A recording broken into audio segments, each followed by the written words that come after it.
Hello class, good morning. स्वागत है एक बार फिर से आपका मेरे यूट्यूब चैनल पूजा विस्ट में। तो आज हम कुछ क्वेश्चंस डिस्कशन करेंगे जो फर्स्ट लेसन हमने अभी किया था, जिसके कॉन्सेप्ट हमने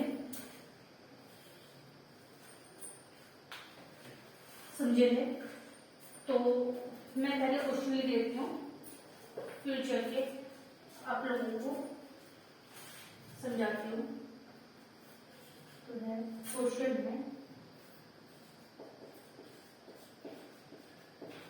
बड़ी से बड़ी तथा छोटी से छोटी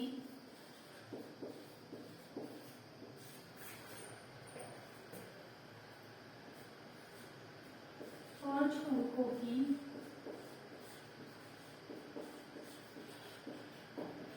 संख्याएं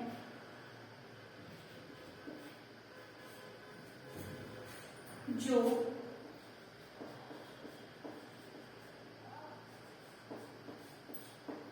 अंकों 0, 3, 6, 7 तथा 9 से बनती है। जब कोई अंक दोबारा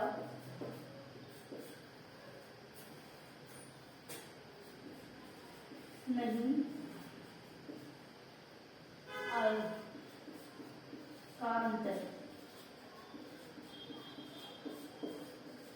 है क्वेश्चन मार्क। तो क्वेश्चन पूछ रहा है हमसे 0, 3, 6, 7 और 9 से बनने वाली बड़ी से बड़ी व छोटी से छोटी संख्या। हमारे पास 5 अंक हैं, 0, 3, 6, 7 और 9, और उससे हमें दो संख्या बनानी है, एक तो बड़ी से बड़ी और दूसरी छोटी से छोटी। फिर उसके बाद हमें करना है उन दोनों का अंतर निकालना है। तो जब हम बड़ी से अंतर निकालना, तो पहले बड़ी संख्या निकाल लेते हैं। बड़ी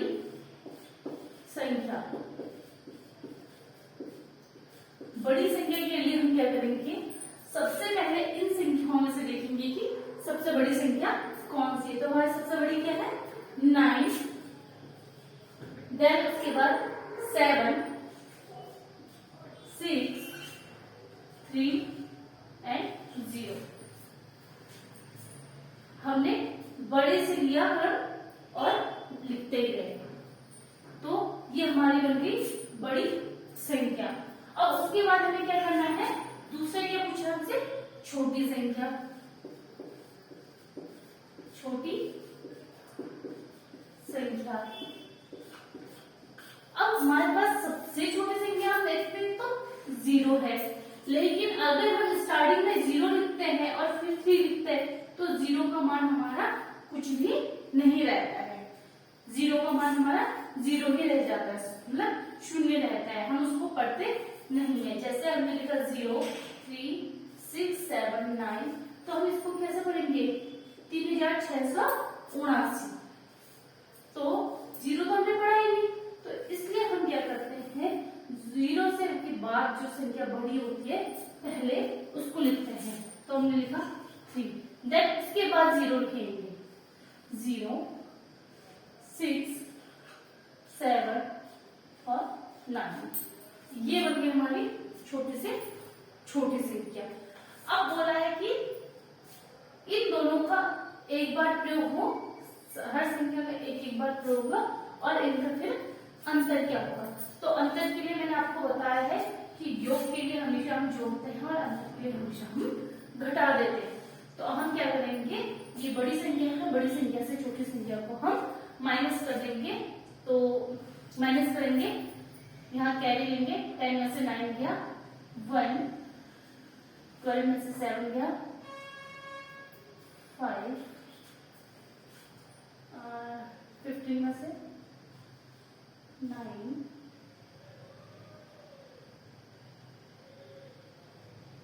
6 और 6। तो ये हो गया हमारा अंतर। तो फर्स्ट वाले का है सी, थर्ड आंसर सही। ये हो गया अंतर। अब आपके बुक में इस तरह के क्वेश्चन वाले लगभग 8 से 10 क्वेश्चन हैं। तो हम इस तरह के क्वेश्चन वाले, आप ये समझ लिया, इसके बाद हम इस वाले क्वेश्चन को, इस तरह के क्वेश्चन को नहीं सॉल्व करेंगे, आप उनको खुद से प्रैक्टिस करेंगे। क्योंकि अगर हम सारे क्वेश्चन सॉल्व करेंगे तो हमें बहुत ज्यादा टाइम लग जाएगा। तो अगर आपको समझ में नहीं आया तो एक बार दोबारा रिपीट करते हैं। हमें क्या करना है, बड़ी से बड़ी तथा छोटी से छोटी 5 अंकों की संख्या है जो 0, 3, 6, 7 तथा 9 से बनती है जब कोई अंक दोबारा नहीं आया हो। हमने दोबारा कोई अंक नहीं दिखाया क्योंकि हमारे पास 5 अंक थे और 5 संख्याएं बोली थी मैंने, और उनका अंतर निकालने के लिए तो हमने क्या किया, अगर हमें योग बोलता है तो हम संख्याओं को कैसे भी लिख सकते हैं। मतलब यहाँ छोटी संख्या, ऊपर छोटी संख्या और नीचे बड़ी संख्या कर सकते हैं। लेकिन अगर हमें अंतर पूछा तो हमें ऊपर बड़ी संख्या लिखनी होती है और नीचे छोटी संख्या लिखनी होती है, जिससे हमें माइनस करने में इजी रहता है। तो हमने बड़ी संख्या निकाली, ये रही, छोटी संख्या निकाली, ये रही, और उन दोनों को माइनस किया तो अंतर दे दिया। तो ये आप समझ गए होंगे, बहुत ज्यादा टफ क्वेश्चन नहीं था, बहुत इजी क्वेश्चन है। तो इसके बाद हम एक छोटा सा क्वेश्चन और समझते हैं, इस तरीके का नहीं।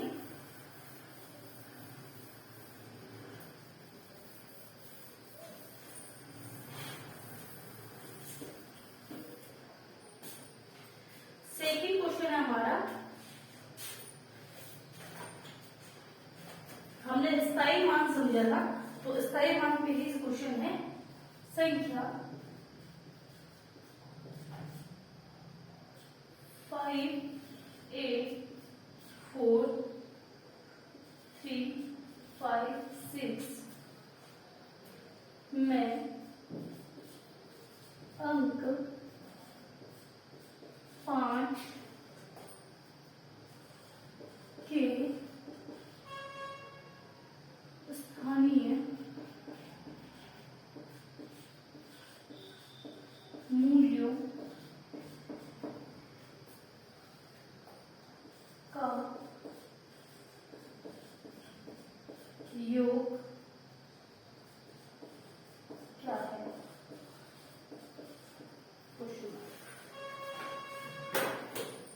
क्वेश्चन है, संख्या 5, 8, 4, 3, 5, 6 में अंक 5 के स्थानीय मूल्यों का योग क्या है।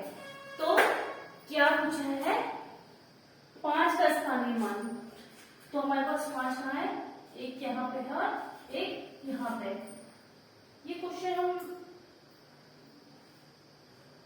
एक बार कर चुके हैं आई थिंक, चलो कोई बात नहीं, तो ऐसे करते हैं। और योग पूछा है, योग मतलब होता है प्लस करना, ठीक है। तो पहले हम क्या करेंगे, स्थानीय मान निकालेंगे और उसके बाद क्या करेंगे, उनको प्लस करेंगे।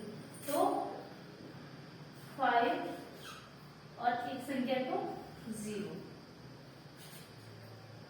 सेकेंड 1, 2, 3, 4, 5, तो 5 0 कर लेगा,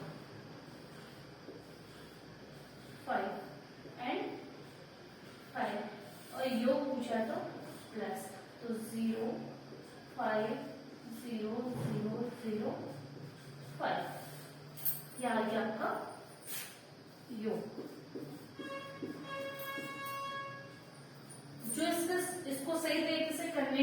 तरीका है वो है, फर्स्ट जो हमने 50 लिखा है, 12 into 10 equal to 50 and 12 into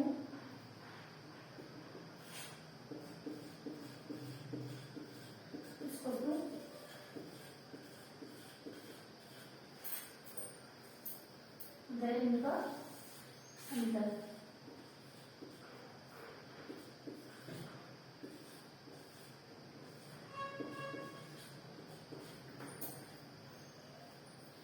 अभी आपको ये क्वेश्चन करने में एग्जाम के टाइम पे थोड़ा सा टाइम वेस्ट होगा, इसलिए हमें क्या करना है कि जिस संख्या का स्थानीय मान पूछा गया है उस संख्या को पहले तो हमें ढूंढ देना है। हमने निशान लगा लिया यहाँ पे, 2 5 पे तो दोनों 5 पे। उसके बाद हमने क्या किया, फर्स्ट वाले 5 का स्थानीय मान निकाला, संख्या लिखी 5 और उसके बाद जितनी संख्या थी उतनी 0 लगा दी। एक संख्या थी तो एक 0 लगा दी। फिर उसके बाद सेकेंड 5 देगा यहाँ, तो हमने 5 उतारा। उसके बाद हमारी जितनी संख्या थी 1 2 3 4 5, तो हमने 5 शून्य लगा दी। उसके बाद हमने क्या किया, इनको जोड़ लिया। जोड़ना आप लोगों को आ रही है तो हमने इनको जोड़ लिया, हमारा आंसर निकल गया। इसका आंसर है बी। क्वेश्चन नंबर 2 है ये और इसका आंसर है बी। ठीक है, तो ये आप लोगों को समझ में आ गया होगा। अब हम चलते हैं अगले क्वेश्चन पे। इसके बाद आपके जो क्वेश्चन है 7 तक, वो जो हमने फर्स्ट क्वेश्चन और ये क्वेश्चन है इसी की तरह है, केवल प्रैक्टिस के लिए, तो उन लोगों को हम नहीं कराएंगे, वो आप उससे करेंगे।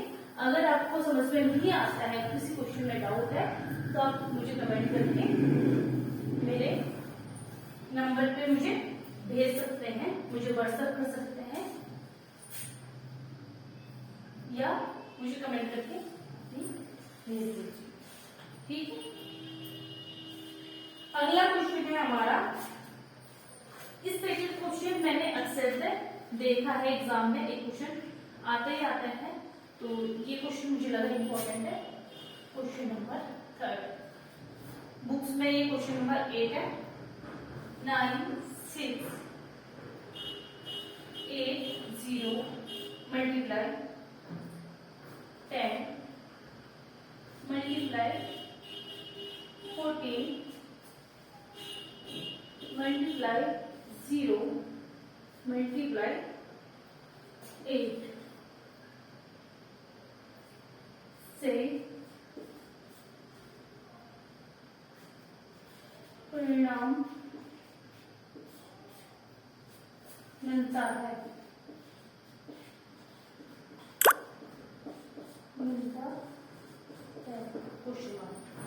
ठीक है, तो अब बोल रहे हैं कि 9680 गुणा 10 गुणा 14 गुणा 0 गुणा 8 को अगर हम गुणा करते हैं तो हमें आंसर लास्ट में क्या मिलता है। तो अगर हम इसको सॉल्व करते जाएंगे तो हमें कुछ भी नहीं मिलने वाला। क्यों? जब हमारे पास चाहे वो कितना भी लेंथी मल्टीप्लाई हो और उसमें कहीं पे भी शून्य आ जाता है तो उसका सीधा सीधा आंसर शून्य हो जाता है। इससे काफी बड़ा हो वो आपके 10 लाइनों में आ जाए और उसमें केवल एक शून्य हो जाए मल्टीप्लाई की तरह, तो आपका आंसर होगा शून्य हो जाएगा। आप उसे करते ही रहिए कितना भी टाइम वेस्ट कर लीजिए।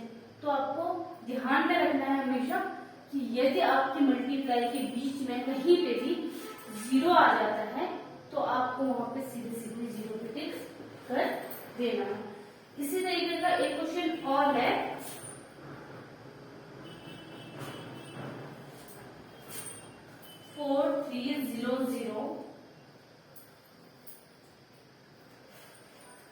मल्टीप्लाई 3 मल्टीप्लाई 10 मल्टीप्लाई 0 मल्टीप्लाई 10 का